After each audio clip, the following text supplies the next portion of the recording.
روزگاری در آینده عمر مردم مثل پول خرید و فروش میشه. امروز اومدیم داستان فیلمی رو روایت کنیم که تو اون با تغییرات ژنتیکی که روی انسان‌ها انجام دادن میزان عمر طبیعیشون رو به 25 سال رسوندن. تو این فیلم یه فرد مادرش رو از دست میده، پس میره تا انتقامش از ثروتمندا بگیره. قبل از هر چیزی یادتون نره که حتما چنل ما رو سابسکرایب کنید، زنگوله بغلش هم بزنید تا به محض اینکه ویدیوی جدیدی آپلود شد سریع ازش با خبر بشین. امروز اومدیم با فیلم این تایم. داستان از این قراره که آدما 25 ساله میمونن و پیرتر نمیشن. این ویله که توی یه خونه اجاره‌ای با مادرش زندگی میکنه. اونا جفتشون میرن سر کار که زمان به دست بیارن، خرجش کنن و زندگی کنن. اون روز تولد مادرشه. ویل دیشب بیشتر کار کرده تا تولد 50 سالگی مادرشو باهاش جشن بگیره. اگه اینجا خوب به چهره مادر ویل دقت کنین به 50 ساله ها نمیخوره. بعد از 25 سالگی انسان ها پیرتر نمیشن ولی مجبورن برای اینکه زنده بمونن کار کنن تا زمان به دست بیارن. اینجا ویل از مادرش میپرسه چقدر زمان داری؟ اون میگه کمتر از 3 روز که نصفشو باید بابت اجاره خونه بدیم. مادرش نیم ساعت از زمانشو به ویل میده تا وقت ناهار داشته باشه. در واقع انسانا میتونن وقتشونو با هم تقسیم کنن. اون به مادرش تبریک میگه و از خونه میزنه بیرون. بعد از اون ویل هم میره سراغ کارشو، بابت 2 تا قهوه 8 دقیقه از زمانشو خرج میکنه. وقتی داره با رفیقش قدم میزنه رفیقش بهش میگه اگه مثل بابات بودی خیلی شانس میآوردی. اینجا اینو باید بهتون بگم که پدر ویل یه مبارز بوده و از طریق همین مبارزه ها زمان به دست میآورده، اما در آخر داخل یکی از همین مبارزه ها کشته میشه. بعد از اون ویل به رفیقش میگه من به هیچ وجه مبارزه نمیکنم. ویل تا شب کار میکنه و میره پاداش اون روزش که زمان هست رو بگیره، ولی این دفعه کمتر از دفعه قبل بهش میدن. ویل از طرف میپرسه چی شده، اون طرف هم بهش میگه سهمیه بندی شده، همینه که هست. بعد از اون ویل میره داخل یه بار که یه عشق و حالی بکنه. همونجا سراغ بورل رفیقش رو میگیره. بورل هم تا وقتی ویلو میبینه بهش میگه ویل باورت نمیشه اون مرد واسه همه نوشیدنی خریده، 100 سال زمان داره. همینجا اون مردم میبینیم که داره با دافایی که بغلش نشستن عشق و حال میکنه. اسمش هنری همیلتونه. نزدیک 116 سال زمان داره که میتونه خرجش کنه. ویل میره سمت اون یارو خرپوله و بهش میگه باید از اینجا بری وگرنه یک میاد و زمان تو ازت میدزده. اون مرد انقدر سگ مسته و حواسش نیست میگه آره مشکلی نیست. باز ویل بهش میگه احمق اونا نمیخوان ازت دزدی کنن، میخوان بکشنت. اون مرد باز میگه آره. ویل بهش میگه اسکل تو نباید اینجا باشی، جای خطرناکیه. دقیقا همین جاست که دوستای زمان از راه میرسن و همه فرار میکنن. بورل به ویل میگه اونا دزدای زمانن، بیا از اینجا بریم. بورل ویلو میبره یه جای خلوت‌تر. ویل هنوز نمیخواد اون مردو تنها بذاره. بورل بهش میگه ویل بی خیال بیا بریم، اون که اصلا اهل اینجا نیست، فکر میکنی اون اگه جای ما بود بهمون کمک میکرد؟ ویل بهش میگه نگران نباش، کار احمقانه ای نمی کنم، تو فقط برو.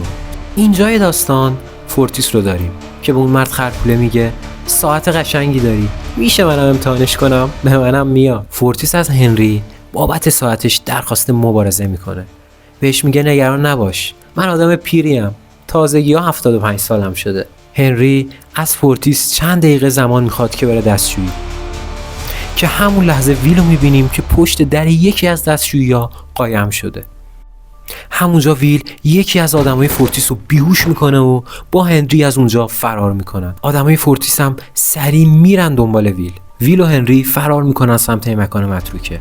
فورتیس و دار دستش هم سوار ماشین میشن و دنبال اونا راه میافتن. دار و دسته فورتیس همه جا رو زیر و رو میکنن. یه در میمونه که اونو باز کنن ولی هر چی زور میزنن باز نمیشه. فکر میکنن که از پشت بسته شده ولی ویل اون در رو از پشت نگه داشته. بعد از اون همونی که ویل شتکش کرده بود میگه میدونم که اونو فراری داد. وقتی میرسن طبقه بالا ویل به هنری میگه اینجا چه غلطی میکنی؟ نکنه دیوونه شدی؟ اون خودشو معرفی میکنه و میگه هنری همیلتون هستم. همین جای داستان یه مشروب میده که ویل بزنه و وقتی ویل میره بالا انقدر که چیز کره‌ایه برگاش میریزه. ویل میگه تا فردا صبح همینجا جات امنه، بعدش تو رو از اینجا میبرم. ویل از هنری میپرسه تو اهل نیو گرینویچ هستی نه؟ خب بچه‌ها اینجای داستان باید توضیح بدم که نیو گرینویچ جزء مناطق بالا شهری و ثروتمند حساب میشه. داخل این فیلم مناطق زمانی وجود داره که از فقیرنشین تا مناطق ثروتمند به ترتیب دسته‌بندی شدن. هنری از ویل میپرسه تو چند سالته؟ منظورم زمان واقعیه. ویلم میگه 28 سالمه. هنری هم میگه منم 105 سالمه. ویلم بهش میگه اگه رفتارت مثل امشب باشه 106 سالگی خودتو نمیبینی. هنری هم بهش میگه حق با توه، ولی یه زمانی یه روزی میرسه که احساس میکنی دیگه کافیه. شاید بدنت بتونه، اما مغزته که دیگه کشششو نداره. ما باید بمیریم، یعنی لازمه که بمیریم. ویل بهش میگه مشکلی با این قضیه داری؟ خوشی زده زیر دلت؟ زیاد زندگی کردی نه؟ هنری بهش میگه برای اینکه یه نفر جاویدان باشه خیلی ها باید بمیرن. تو هیچی نمیدونی. همه نمیتونن تا ابد زندگی کنن. پس اونا رو باید چی کارشون کرد؟ فکر میکنی چرا مناطق زمانی وجود داره؟ چرا مالیات ها و هزینه ها تو مناطق فقیرنشین روز به روز داره بیشتر میشه ها؟ هزینه ها بیشتر میشه تا ما مطمئن بشیم که مردم فقیر میمیرن. ویل، اگه اندازه من زمان داشتی چی کارش میکردی؟ ویلم بهش میگه هیچ وقت هدرش نمیدادم. بعد از اون ویل به هنری میگه یکم استراحت کن و جفتشون میرن بخوابن. صبح که میشه هنری تمام زمانشو به ویل میده و فقط 5 دقیقه رو واسه خودش نگه میداره. ویل میره سمت پنجره و با این جمله‌ای که هنری روی اون نوشته روبرو میشه: زمان منو تلف نکن. ویل هنری رو میبینه که بالای یه پل نشسته. اون میدوه سمت هنری تا شاید بتونه نجاتش بده، ولی فقط 18 ثانیه واسه هنری زمان باقی مونده. ویل به هنری نمیرسه و زمان هنری تموم میشه. هنری از بالای پل پرت میشه داخل رودخونه و میمیره. همونجا دقیقاً یه دوربین مداربسته این صحنه رو ضبط میکنه. بعد از این جریان ویل میره سمت خونه بورل. زن بورل صداش میزنه تا اون بیاد. بورل از زنش میخواد بره داخل خونه تا تنهایی با ویل حرف بزنه. ویل تایمر روی دست خودشو به بورل نشون میده. اون میگه از کجا گیرش آوردی؟ ویل بهش میگه مرد داخل بار اینو بهم داد. قبل از اینکه بتونم کاری براش انجام بدم زمانش تموم شده بود. بورل که شک کرده میگه هیچ کس همینطوری که به کسی 100 سال زمان نمیده ها. نباید بذاری کسی اینو ببینه. میدونی که میکشنت. ویل به رسم رفاقت 10 سالشون 10 سال از زمانشو به بورل میده. بورل به ویل میگه خب حالا کجا میری؟ ویل میگه الان بالاخره میتونم مادرمو به نیو گرینویچ ببرم. بعد از اون ویل باید بره کنار ایستگاه اتوبوس منتظر مادرش باشه تا از سر کار برگرده. مادر ویل میره سمت اتوبوس تا سوار بشه، اما به محض اینکه دستشو میبره جلو که کرایه اتوبوسو بده، راننده میگه 2 ساعت خانم. مادر ویل میگه قبلا که 1 ساعت بود. اون بهش میگه تازه گرون شده. مادر ویل بازم خواهش میکنه. اون 1 ساعت و نیم تایم داره، در حالی که 2 ساعت پیاده تا شهرشون فاصله داره. ولی راننده بازم قبول نمیکنه و میگه بهتره تا اونجا بدوی. مادر ویل هم که میبینه چاره دیگه ای نداره، هرچی تو توان داره میذاره و فقط میدوه. سر راه از هر کسی هم که کمک میخواد هیچ کس هیچ توجهی بهش نمیکنه. تو همین لحظه ویل با یه دسته گل کنار ایستگاه اتوبوس واسطاده، اما وقتی میبینه مادرش داخل اتوبوس نیست تعجب میکنه. جفتشون با تمام توانی که دارن میدوئن، اما دقیقاً وقتی که به هم میرسن مادر ویل میپره تو بغل ویل و زمانش تموم میشه. و شاید حسرت این قضیه رو میخوره که اگه اون نیم ساعت رو از مادرش برای نهار قرض نگرفته بود شاید الان مادرش زنده بود. بعد از اون پلیسا جسد هنری همیلتون رو داخل آب پیدا میکنن و میکشن بیرون.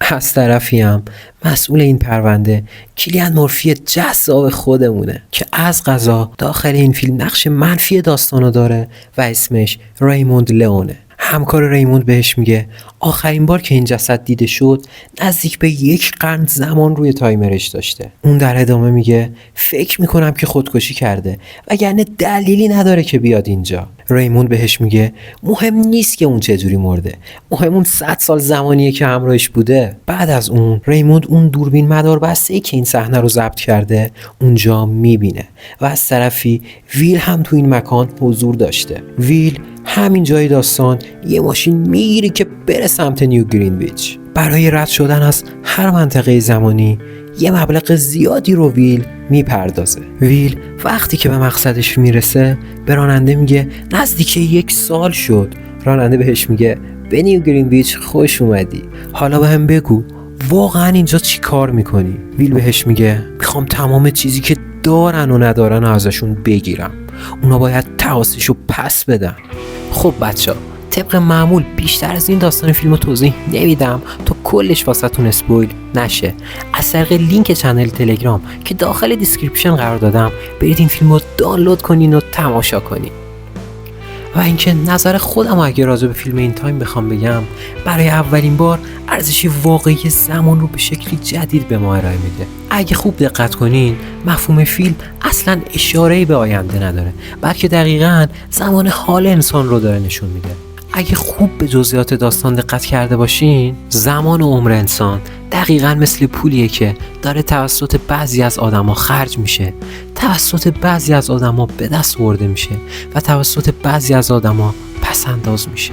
دقیقاً درست مثل همون مکالمه اول فیلم بین ویل و هنری که هنری میگفت باید یه عده‌ای جون بکنن و بمیرن تا ما راحت‌تر زندگی کنیم و جاودانه بمونیم. در کل بعد از اینکه این فیلمو میبینین یاد میگیرین که از تک تک لحظات عمرتون بهترین استفاده رو بکنین. یادتون نره که اگه از این ویدیو خوشتون اومد حتما لایک کنین، چنل ما رو ساب کنین و نظرات خودتون رو بعد از دیدن این فیلم حتما کامنت کنین. تا ویدیوهای بعدی میبینمتون.